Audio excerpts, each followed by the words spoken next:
Good morning प्यारे बच्चों, आपका स्वागत है आर्यन मॉडल स्कूल प्रीमियर्स की ऑनलाइन फिजिक्स क्लासेस के अंदर। आज का अपना जो टॉपिक है वो है ओम्स लॉ। ये चीज आप 10th क्लास में भी पढ़ चुके हैं। इसमें पढ़ चुके हैं 10th क्लास में भी आप इलेक्ट्रिक करंट का चैप्टर था, वहां आपने ओम्स लॉ के बारे में पढ़ा था। तो एक अपने पास जर्मन साइंटिस्ट थे ओम्स, उन्होंने क्या किया था, ओम्स लॉ दिया था। और दिया किसके लिए था, किसी भी कंडक्टर में फ्लो होने वाले करंट के बीच में और जो उस कंडक्टर की एंड्स के बीच में पोटेंशियल डिफरेंस होता है उसके बीच में। किसके बीच में, कि जो किसी कंडक्टर में करंट फ्लो हो रहा है उसके बीच में और जो उन कंडक्टर की एंड्स के बीच में अपन ने पोटेंशियल डिफरेंस अप्लाई किया है उसके बीच में एक लॉ दिया था। वो क्या था अपने पास में, ओम्स लॉ था। और इस नियम में या इस लॉ में उसने ये बताया था कि अपने पास जब फिजिकल कंडीशन कैसी हो, कांस्टेंट। जैसे फिजिकल कंडीशन क्या होती है कि वायर हो, उसकी लेंथ क्या हो, आपके पास कांस्टेंट हो, उसका एरिया क्या हो, कांस्टेंट हो, और उसका जो आपके पास टेम्परेचर हो सराउंडिंग का वो भी क्या हो, कांस्टेंट हो। ऐसे नहीं कि आपकी लेंथ चेंज हो रही है, वायर का एरिया क्या हो रहा है, चेंज हो रहा है टाइम के अकॉर्डिंग, ऐसा कुछ नहीं। फिजिकल कंडीशन सारी क्या हो, कांस्टेंट हो।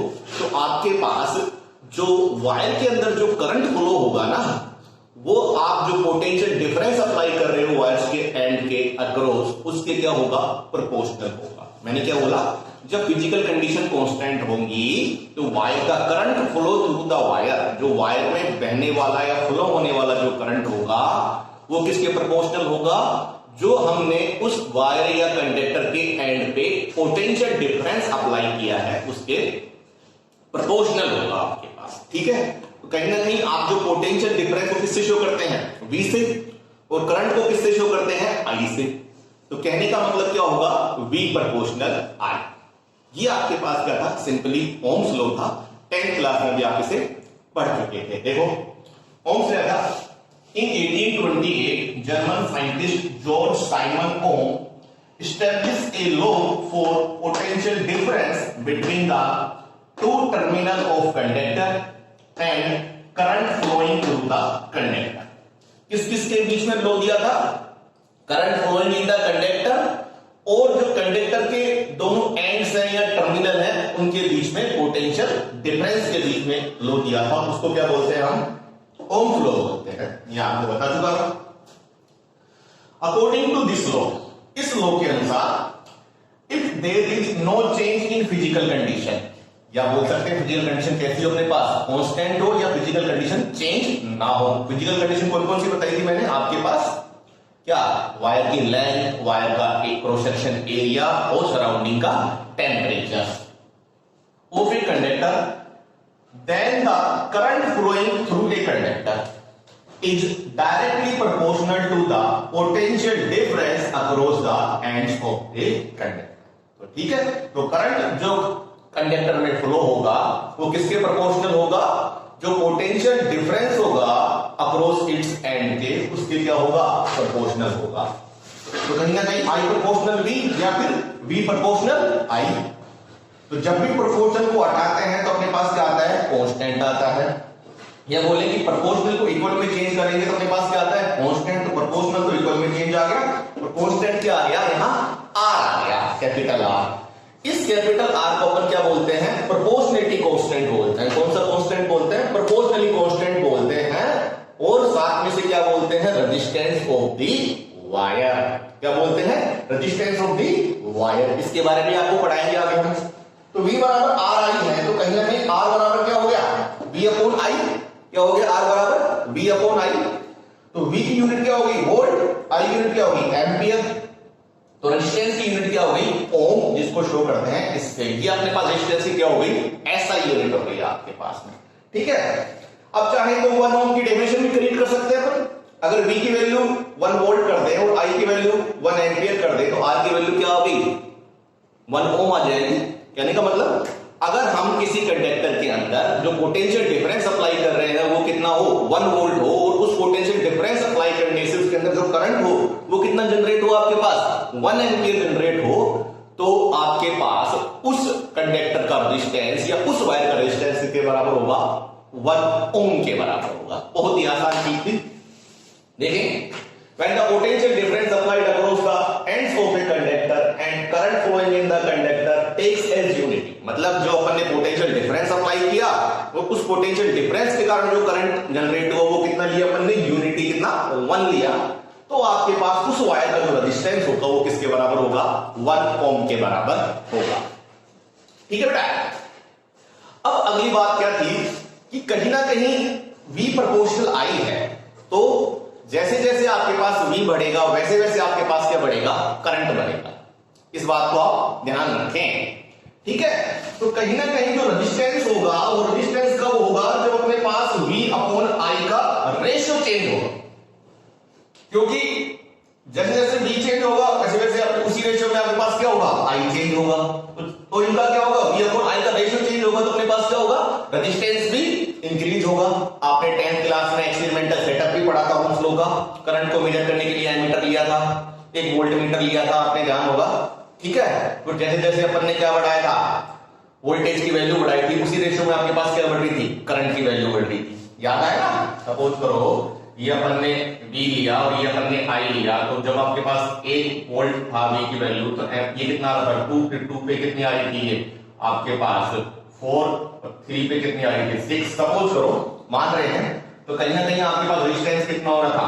1/2, 1/4 और 3/, कितना हो रहा था? V अपॉन 1/2, ये 2/4 और ये 3/6। तो कितना आ रहा है? सब का रेशियो कितना आ रहा है? 1/2, 1/2 और 1/2। ठीक है। तो कहीं ना कहीं आर की वैल्यू कितनी हो रही है? चेंज नहीं हो रही। वोल्टेज और करंट भी चेंज हो रहा है। तो मैं कहने का मतलब तो रेजिस्टेंस जब ही चेंज होगा जब आपके पास V अपॉन I का रेशियो चेंज होगा आपके पास। ठीक है, बात समझ में आ गई ना? तो कहीं ना कहीं आपके पास ये बात भी आपने 10th क्लास में पढ़ी थी कि V और I के बीच में जो ग्राफ बन रहा था वो आपके पास कैसा बनेगा? स्ट्रेट लाइन बनेगा, क्योंकि V प्रोपोर्शनल लाइन, जब भी दो चीजें आपस में प्रोपोर्शनल होती है तो उनके बीच में जो ग्राफ बनता है वो कैसा बनता है? स्ट्रेट लाइन बनता है। लेकिन इस ग्राफ में आपको एक चीज ध्यान रखनी है कि एक्स एक्सिस पे आप क्या लेंगे? I लेंगे, और वाई एक्सिस पे अगर V लेंगे तो आपके पास V और I के बीच में ग्राफ कैसा बनेगा? स्ट्रेट लाइन बनेगा। और इस स्ट्रेट लाइन का स्लोप आपके पास क्या बताएगा? इस वायर का रेजिस्टेंस बताएगा। क्या बताएगा? रेजिस्टेंस बताएगा। आपको पता ही है जो tan थीटा होता है वो क्या होता है अपने पास में? y upon x। तो y एक्सिस पे क्या है अपने पास में? v है, और x एक्सिस पे अपॉन में क्या है? i। तो v अपॉन i, और v अपॉन i किसके बराबर होगा? r के बराबर। कहने का मतलब जैसे जैसे अगर थीटा की वैल्यू बढ़ेगी, सपोज करो अब थीटा की वैल्यू ऐसे बढ़ेगी, तो जैसे जैसे अपने पास थीटा की वैल्यू बढ़ेगी वैसे वैसे आपके पास क्या बढ़ेगा? थीटा की वैल्यू बढ़ेगी वैसे वैसे वैसे आपके पास क्या बढ़ेगा? रेजिस्टेंस बढ़ेगा। कब? जब अपने पास एक्स एक्सिस पे क्या हो? करंट हो, और वाई एक्सिस पे क्या हो? वोल्टेज हो। एक क्वेश्चन आया हुआ है आपके पास कि इस तरह से क्वेश्चन आया हुआ था कि आपके पास ये बन रहा है θ1 और ये बन रहा है θ2। ये एक वायर के लिए रेजिस्टेंस, इस वायर के लिए फर्स्ट वायर है और ये सेकंड वायर है। यहां आपके पास V दे रखा है, यहां आपके पास I दे रखा है।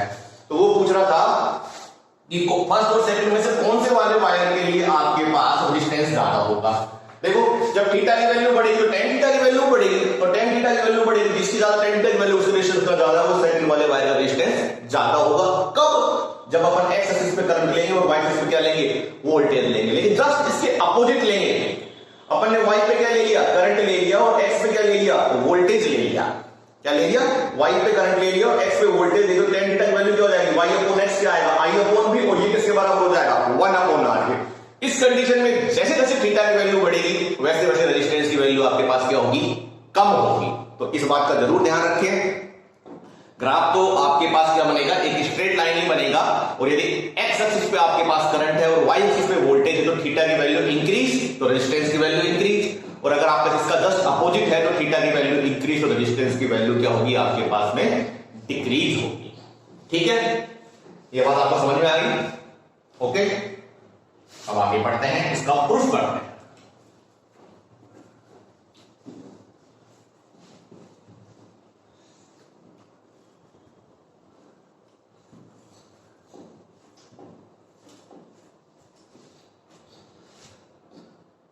अब अगला टॉपिक है आपके पास डिडक्शन ऑफ ओम्स लॉ।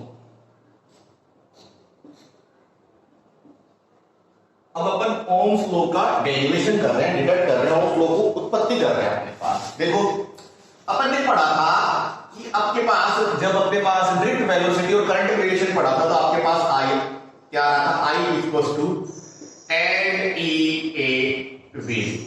क्या रहा, N E A V D. I आपके पास क्या था, करंट था।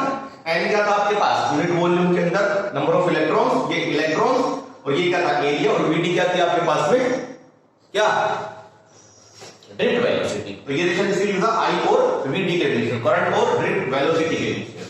ठीक है, तो अब देखो मैं इस ए को अपोन में ला सकता हूं इसके, तो आई अपोन ए मेरे पास क्या हो जाएगा, एन ई वी डी। ठीक है, अब ये किसके बराबर हो गया, जे के बराबर हो गया। जे किसके बराबर हो गया, N E V D. V D की वैल्यू क्या आती है आपके पास, ई टॉप अपॉन में एम। ये पढ़ चुके थे अपन, तो ये वैल्यू यहां पुट कर देंगे तो आपके पास जे की वैल्यू क्या आ जाएगी, एन ई टॉप अपॉन में एम। अब करेंगे आपके पास एन ई स्क्वायर ई टॉप अपॉन में एम। ये किसकी वैल्यू आ गई आपके पास में, जे की वैल्यू आ गई। ठीक है, अब यहां देखें आपके पास J equals to N E square tau M into E. ठीक है, अब अपने पास एक पर्टिकुलर कंडक्टर की बात करें, किसकी बात करें, एक पर्टिकुलर कंडक्टर की बात करें, तो जो पर्टिकुलर कंडक्टर होगा उसके अंदर आपके पास जो यूनिट वॉल्यूम में इलेक्ट्रॉन होंगे वो क्या होंगे, कांस्टेंट होंगे। सपोज करो ये कंडक्टर है आपके पास, जिसका आपके पास क्या है, ये तो इसकी लेंथ है और ये इसका एरिया है। ठीक है, तो यूनिट वॉल्यूम चाहे अपन यहां लेंगे चाहे यहां लेंगे, तो इस यूनिट वॉल्यूम के अंदर नंबर ऑफ इलेक्ट्रॉन कितने रहेंगे, सेम रहेंगे। 5 रहेंगे तो 5, 10 रहेंगे तो 10, और 15 रहेंगे तो 15। तो कहीं ना कहीं कांस्टेंट आ गया। चार्ज ऑफ इलेक्ट्रॉन कांस्टेंट रहता है 1.6 10 टू पावर -19। ये क्या है अपने पास, टो है, रिलेशनशिप टाइम।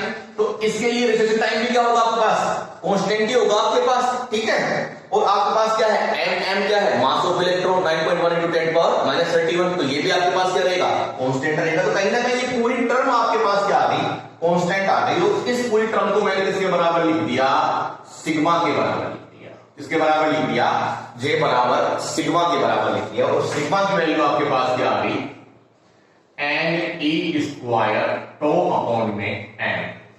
ठीक है, ये अपने पास किसकी वैल्यू आ गई, सिग्मा की वैल्यू आ गई। इसको वेक्टर फॉर्म में लिखे तो जे वेक्टर की वैल्यू क्या आई, आपको पता है कि मैंने बताया था कि जे क्या होता है आपके पास में, एक वेक्टर क्वांटिटी होगी। तो जे वेक्टर किसके बराबर हो गई, सिग्मा ई वेक्टर। ये जो है अपने पास क्या है, microscopic form of Ohm's law. ये एक बार एग्जाम में आएंगे कि microscopic form of Ohm's law लिखो आपके पास। तो जो ये जो फॉर्म है, ये जो फॉर्मूला है वो क्या है अपने पास, microscopic form of Ohm's law है आपके पास। ठीक है, बात समझ में आ रही है। और जो ये सिग्मा है, सिग्मा अपन क्या ले रहे हैं, यहाँ कंडक्टिविटी ले रहे हैं। क्या वो ले रहे हैं, कंडक्टिविटी। ठीक है, देखो क्या हुआ डिडक्शन, यहां तक समझाता हूं, आगे समझाऊंगा। अभी ओम्स लॉ प्रूफ नहीं हुआ है आपके पास। आई इक्वल क्या होता है, N E A V D, ये अपन पढ़ चुके थे। ए को इधर लिया I upon A N E V D. I upon A किसके बराबर होता है, करंट डेंसिटी। तो जे बराबर N E V D. V D की वैल्यू अपन क्या लिखे, ई टो अपॉन में है, माइनस वी लेंगे आपके पास, डायरेक्शन के लिए था। तो ये क्या हो जाएगा, एन ई टो अपॉन में एम। तो N E square E tau upon में एम। तो अपन ने क्या किया, ई को कैपिटल ई को साइड में रखिए, बाकी सब कुछ रखिए। N E square tau upon में एम। तो मैंने क्या बताया, एन भी कांस्टेंट, ई भी कांस्टेंट, टो भी कांस्टेंट और एम भी कांस्टेंट। इस पूरे कांस्टेंट को अपन ने किसके बराबर लिख लिया, सिग्मा के बराबर लिख लिया। और जे बराबर क्या आ गया, सिग्मा ई आ गया। ये अपने पास क्या आ गई, माइक्रोस्कोपिक फॉर्म ऑफ किसकी, microscopic form of Ohm's law. अब आप आगे देखें, G बराबर सिग्मा ई, ये अपने पास किसकी फॉर्म आ गई थी, microscopic form of Ohm's law की। लेकिन अभी हमने को ओम्स लॉ प्रूफ करना है, तो उसके लिए देखो क्या है अपने पास, क्या आया, J equals to sigma E आया। अब हम यहाँ 3 वैल्यू रखेंगे। तो हम J की वैल्यू जानते हैं क्या होती है, I अपॉन ए। अब मैंने क्या बताया था कि सिग्मा आपके पास क्या है, कंडक्टिविटी ऑफ द कंडक्टर। तो कंडक्टिविटी का जस्ट अपोजिट क्या होता है आपके पास में, रजिस्टिविटी। ये आप 10th क्लास में पढ़ चुके हैं। और रजिस्टिविटी किससे शुरू करते हैं, रो से, ठीक है।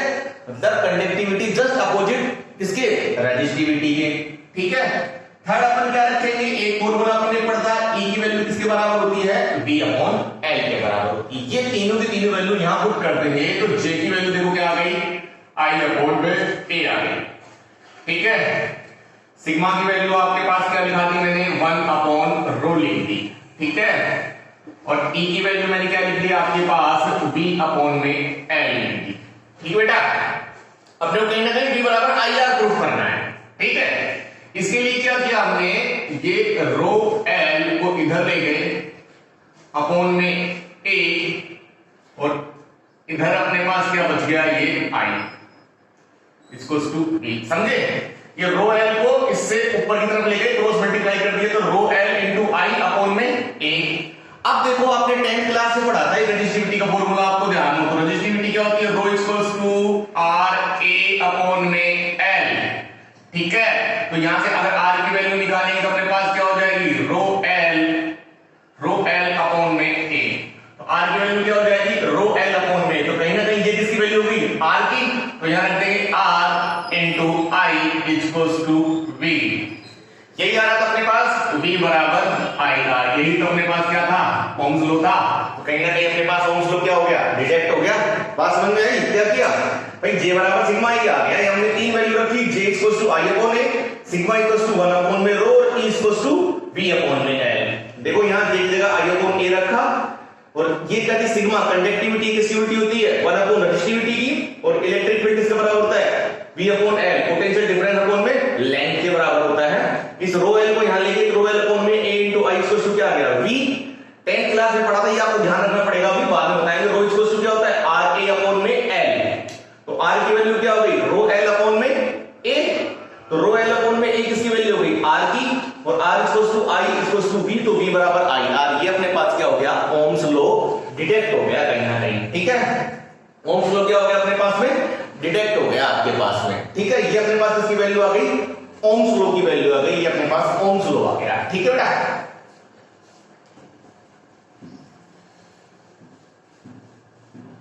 अब देखो अपन पढ़ेंगे अब रेजिस्टेंस एंड रजिस्टिविटी।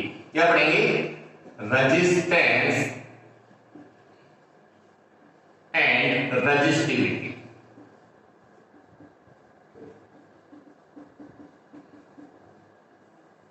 अब रेजिस्टेंस क्या है आपके पास, रेजिस्टेंस क्या है, रेजिस्टेंस आपने 10th क्लास में पढ़ा था, hindrance in the way of electrons या hindrance in the way of current. मतलब करंट के मार्ग में जो बाधा आ रही थी या करंट के मार्ग में जो ऑब्स्टेकल्स आ रहे थे वो आपके पास क्या कहलाते हैं, रेजिस्टेंस कहलाते हैं, समझ रहे ना। Obstacles in way of current, ठीक है। Obstacles in the way of current आपके पास क्या कहलाता है, रेजिस्टेंस कहलाता है। अभी रेजिस्टेंस प्रोड्यूस क्यों होता है, इस बात पे अपन ध्यान देंगे। सपोज करो ये अपने पास एक कंडक्टर है, ठीक है, एक कंडक्टर की बात कर रहे हैं, इसका एरिया लेंथ L है और एरिया आपके पास क्या है, A है। अब इस कंडक्टर में बहुत सारे फ्री इलेक्ट्रॉन्स होंगे, लेकिन फ्री इलेक्ट्रॉन के साथ कुछ ना कुछ आपके पास क्या होंगे, पॉजिटिव आयंस भी होंगे, ठीक है। तो जैसे ही अपन क्या कर रहे हैं, इसके पोटेंशियल डिफरेंस अप्लाई करेंगे तो सारे के सारे इलेक्ट्रॉन कहां भागेंगे, इधर की तरफ भागेंगे, तो ये प्लस हो जाता है और ये माइनस हो जाता है, तो सारे के सारे इलेक्ट्रॉन इधर की तरफ भागेंगे। तो ये इलेक्ट्रॉन इधर की तरफ भागेंगे तो कहीं ना कहीं ये इन पॉजिटिव आयन से क्या करेंगे, टकराएंगे, कोई इलेक्ट्रॉन से भी टकराएंगे, तो कहीं ना कहीं टकराने के कारण इनका जो मोशन हो जाएगा वो क्या हो जाएगा, कम हो जाएगा। मतलब यहां जो सपोज करो 5 सेकंड में पहुंच रहे तो उसमें क्या पहुंचेंगे, 4 सेकंड में पहुंचेंगे, फिर टकराने के कोलाइड करने के बाद कहीं ना कहीं इनका मोशन क्या हो जाएगा, कम हो जाएगा, ठीक है। मतलब hindrance in the motion of electron created due to collide, मतलब जब आपस में टक्कर खा रहे हैं, इलेक्ट्रॉन एक दूसरे इलेक्ट्रॉन से खा रहा है या अन्य पॉजिटिव आयन से टक्कर लग रही है इसके, तो टक्कर लग रही है तो 5 सेकंड में अगर ये प्लस पर पहुंच रहा था, अभी कितने पहुंचेगा, 4 सेकंड में पहुंचेगा। कहीं ना कहीं इसके जो पाथ हो गया वो क्या हो गया, डिस्टर्ब हो गया, पाथ में कहीं ना कहीं क्या आ गई, रुकावट आ गई, और यही रुकावट, यही ऑब्स्टेकल, यही हिंड्रेंस आपके पास क्या कहलाता है, रेजिस्टेंस कहलाता है। बात समझ में आई, तो रेजिस्टेंस कैसे पोटेंशियल डिफरेंस अप्लाई किया तो सारे के सारे अपने पास प्लस की तरफ आएंगे, लेकिन इनके कहीं ना कहीं वेव के अंदर क्या है आपके पास, इसके अंदर इलेक्ट्रॉन के साथ साथ कहीं ना कहीं प्लस आयन भी है, तो आपके पास क्या होगा, ये कहीं ना कहीं प्लस आयन से भी टकराएंगे या पास वाले इलेक्ट्रॉन से भी टकराएंगे। तो ये जो 5 सेकंड में यहां पहुंच रहे थे, ये कितने सेकंड में पहुंचेंगे, 4 सेकंड, 5 सेकंड में जो पहुंच रहे थे सॉरी, वो 6 सेकंड में पहुंचेंगे आपके पास, कुछ ना कुछ टाइम बढ़ जाएगा, क्योंकि इनका पाथ क्या हो जाएगा, डिस्टर्ब हो जाएगा। पाथ उनकी टक्कर, जैसे इसकी टक्कर लगी तो ये सीधे जा रहा था तो क्या हो जाएगा, थोड़ा मुड़ जाएगा, और मुड़ने के बाद आपके पास क्या लगेगा, इसको वहां पहुंचने में टाइम लगेगा, जिसके कारण आपके पास क्या जनरेट हो जाएगा, रेजिस्टेंस जनरेट हो जाएगा। ठीक है, ये बात क्या होगी अपने पास रेजिस्टेंस की। और अब आपने ये पढ़ी थी कि रेजिस्टेंस की डिपेंडेंसी, रेजिस्टेंस किन किन चीजों पर डिपेंड करता है, तो फर्स्ट रेजिस्टेंस डिपेंड करता है आपके पास लेंथ ऑफ द वायर या लेंथ ऑफ द कंडक्टर। जितना ज्यादा आपके पास कंडक्टर की लेंथ होगी उतना ही ज्यादा उसका रेजिस्टेंस होगा। क्यों, अब आप देखें, सपोज करो इस कंडक्टर की मैंने लेंथ बढ़ा दी, क्या बढ़ा दी मैंने, लेंथ बढ़ा दी, ऐसा ही कंडक्टर बनाने, ये कंडक्टर है, अब मैंने इसकी लेंथ कितनी कर दी, तो जैसे मैंने इसकी लेंथ बढ़ा दी तो नंबर ऑफ इलेक्ट्रॉन भी बढ़ेंगे, तो कहीं ना कहीं ये प्लस आयन भी बढ़ेंगे।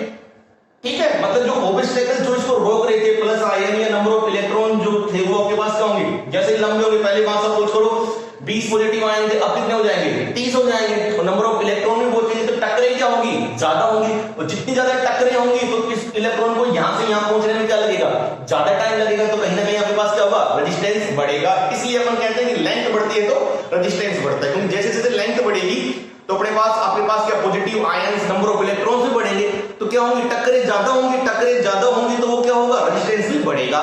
सपोज करो अपने पास कम दूरी में है, तो कम दूरी में ट्रैफिक आपके पास, अगर कम ट्रैफिक ज्यादा है और दूरी कम है तो आप 1 घंटे पहुंच जाएंगे, और ट्रैफिक भी ज्यादा है और दूरी भी बढ़ा दी आपके पास, तो दूरी बढ़ते ट्रैफिक भी बढ़ गया, दूरी बढ़ते ट्रैफिक भी बढ़ गया, और ट्रैफिक बढ़ गया तो आपके पास पहुंचने में ज्यादा टाइम लगेगा, तो कहीं ना कहीं रेजिस्टेंस क्या हो जाएगा, आपके पास लेंथ के साथ इंक्रीज हो जाएगा। अब बात करें एरिया की, अब मैंने क्या कर दिया, वायर का एरिया बढ़ा दिया, अब क्या कर दिया मैंने, वायर का एरिया बढ़ा दिया।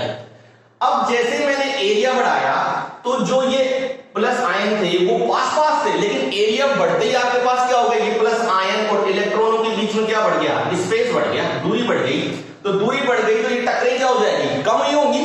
अरे सपोज करो एक छोटी रोड है, तो छोटी रोड पे आपके पास बहुत सारे वाहन होंगे, एक दूसरे के पास चलेंगे, अपने को दूर तक जाने में टाइम लगेगा। अगर रोड को चौड़ी कर दिया तो सब अपनी अपनी लाइन में चलते रहेंगे, जैसे हाईवे पे आपको कम टाइम लगता है एज कंपेयर टू आपके पास एक वन वे होगा, कि वन वे पे सब एक तरफ जाते रहेंगे। इसमें क्या होगा, जैसे अपन ने स्पेस बढ़ा दिया तो इलेक्ट्रॉनों के बीच में और पॉजिटिव आयंस के बीच में इससे स्पेस बढ़ गया, तो स्पेस बढ़ गया तो अपने पास क्या होंगे, इनको जाने के लिए क्या बढ़ गई, वे मिल गया, तो ये जो पहले 5 सेकंड में पहुंचेंगे अब कितने में पहुंच जाएंगे, 4 सेकंड में, तो कहीं ना कहीं रेजिस्टेंस आपके पास एरिया क्या होता है, इनवर्सली प्रोपोर्शनल होता है। बात समझ में आ गई, इन दोनों को मिक्स करेंगे तो R प्रोपोर्शनल क्या आ जाएगा, L अपॉन में A आ जाएगा।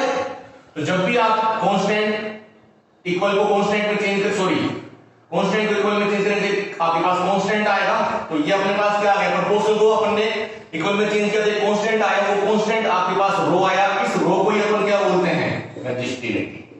क्या बोलते हैं, रेजिस्टिविटी। बात आई, इसको रो को क्या बोलते हैं अपने पास, रेजिस्टिविटी ऑफ द कंडक्टर। ठीक है, इसकी डेफिनेशन भी जनरेट कर सकते हैं, ये सब 10th में पढ़ा है आपने। अगर L की वैल्यू अपने पास कितनी कर दें, 1 मीटर कर दें, और एरिया की वैल्यू कितनी कर दें, 1 मीटर स्क्वायर कर दें, तो किसी वायर का रेजिस्टेंस होगा उसकी रेजिस्टिविटी के बराबर हो जाएगा। ठीक है, when the area and the length of the wire taken as unity, so the resistance of the wire is equal to their resistivity। ठीक है, अगर किसी वायर का आपके पास लेंथ और उसका एरिया अपन क्या करते हैं, यूनिटी करते हैं, तो उसका जो रेजिस्टेंस होगा उसकी रेजिस्टिविटी के बराबर होगा। रेजिस्टिविटी की यूनिट आपके पास क्या होगी, देखो रेजिस्टिविटी क्या होगी, RA अपॉन में L।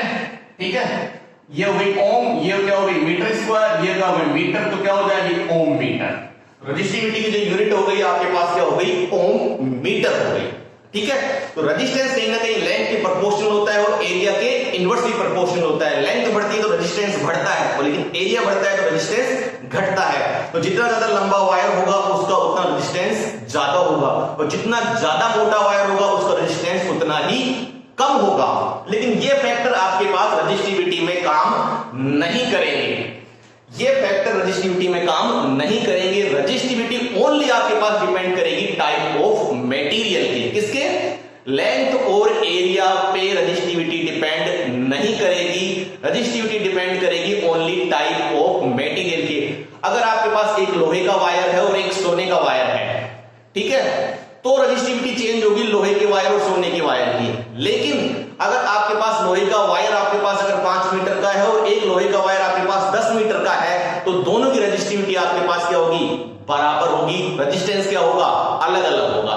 रजिस्टिविटी चेंज होने के लिए आपके पास एक ही शर्त है कि आपके पास रजिस्टिविटी चेंज होने के लिए आपके पास क्या होना चाहिए, वायर का मटेरियल चेंज होना चाहिए। इस बात को जरूर से ध्यान रखें। अगर दो वायर सेम मटेरियल के हैं तो उनका जो रजिस्टिविटी होगी उनकी लेंथ और एरिया पे डिपेंड नहीं करेगी। उनकी रजिस्टिविटी और रेजिस्टेंस करेगा वो लेंथ और एरिया पे डिपेंड करेगा, लेकिन रजिस्टिविटी डिपेंड नहीं करेगी। किसी भी वायर की रजिस्टिविटी या कंडक्टर की रजिस्टिविटी जब ही चेंज होती है जब हम उसका क्या करते हैं, मटेरियल चेंज करते हैं।